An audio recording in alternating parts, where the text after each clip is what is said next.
Since July. Wow. Okay, yeah, that's pretty good. Pretty much every moment I've not been asleep or at work, I've been at the shop building the project. Okay. And so one of the reasons I wanted to show Derek's car to you guys today, because this is not a traditional build. Derek doesn't have a normal frame under it.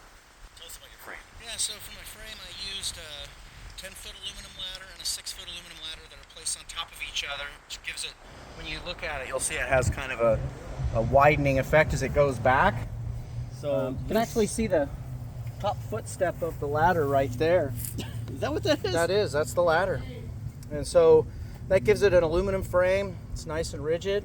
And then the front end is bolted onto the front of the ladders and the rear end onto the back of the ladders.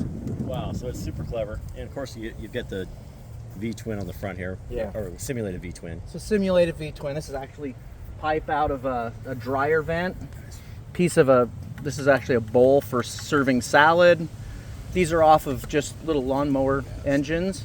And then just the other piping just came off some various motors that I had laying around. So you might notice one of the themes on this card is repurposed items. Almost everything on here is not brand new. Maybe the only thing new is probably the motor. Everything else, the wheels, the tires, everything else has been found or bought secondhand. The suspension, what have we got here? This is So the suspension down here and also the back end, I bought a trashed Chinese two-child go-kart and just used it as a donor car, right? So I just took the suspension off and I built all this. This is all bed frame iron welded together that it's riding on, but that gave me all the suspension pieces.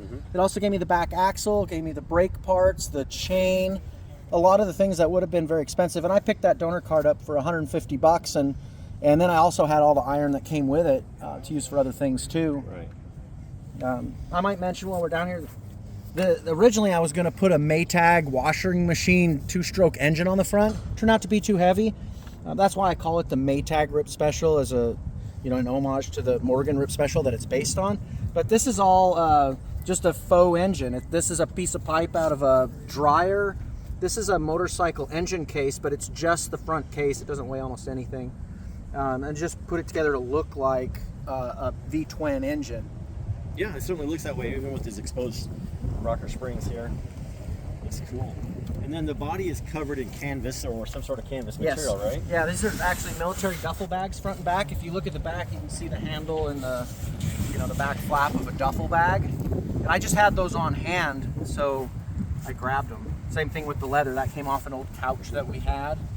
Right, that's very clever. This is off an old bus that used to sit in my dad's backyard. It was a 1950s era school bus, and it was broken, but I was able to tape it together and fill it full of epoxy and rescue it. So it's there you go. A nice historical piece there. And in looking at the inspiration photos of this car, I noticed this thing really has a silhouette of the Morgan Rip Special.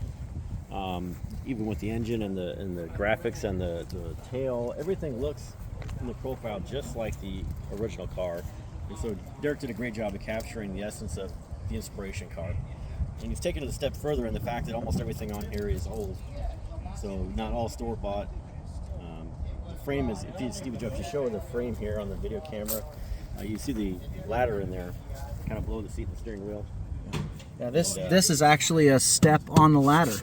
Yeah. And then I left some of the steps in for the side support. Some of them I removed. I'll also notice this little valve hand wheel here loosens up, and then I have tilt steering just a little bit. And it also has the button that allows me to take it off if I need to.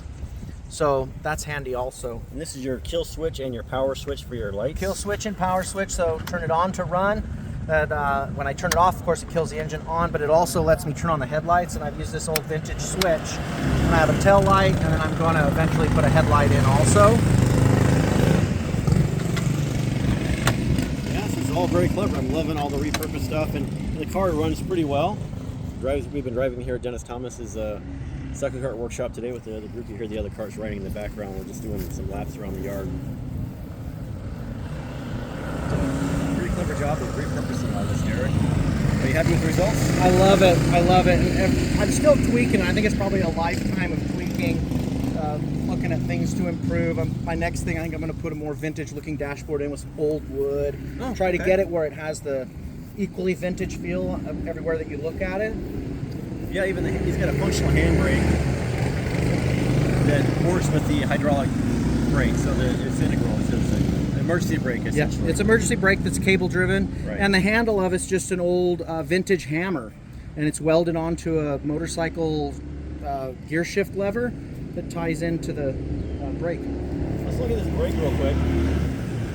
You can see the brake cable over here and the hydraulics. This is the hydraulic part of it. There's your cable actuator here.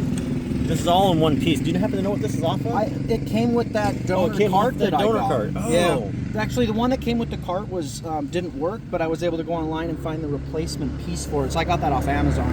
Well, if you could tell us what that part is, I'll put a I link could do up that. there. Yeah, that's a pretty clever solution. 'Cause a lot of guys want a handbrake Yeah. for the aesthetics of it, the safety of it, and that's a great way to do it. It's all in one part. Yeah. I do think it adds a little element of safety, and I've set it so I can set that handbrake so when I start it, I don't worry about it rolling away. Right. That's a good idea.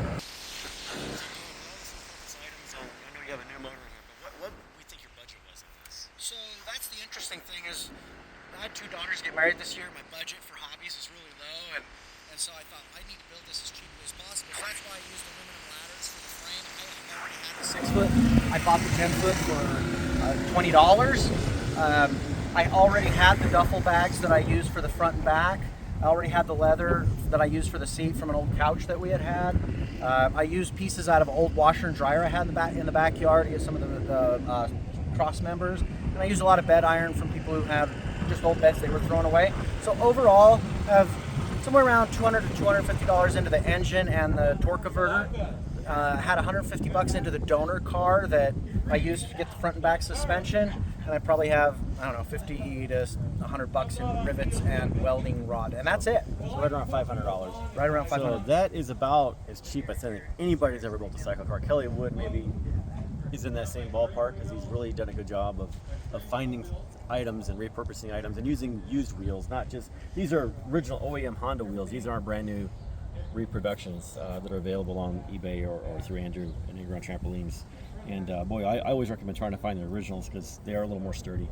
But boy, Derek, good job on this, man. Thank you. Thank you. This turned out really good. Hey guys, thanks for watching. Like, subscribe, all that jazz. Get out in the garage and build something cool.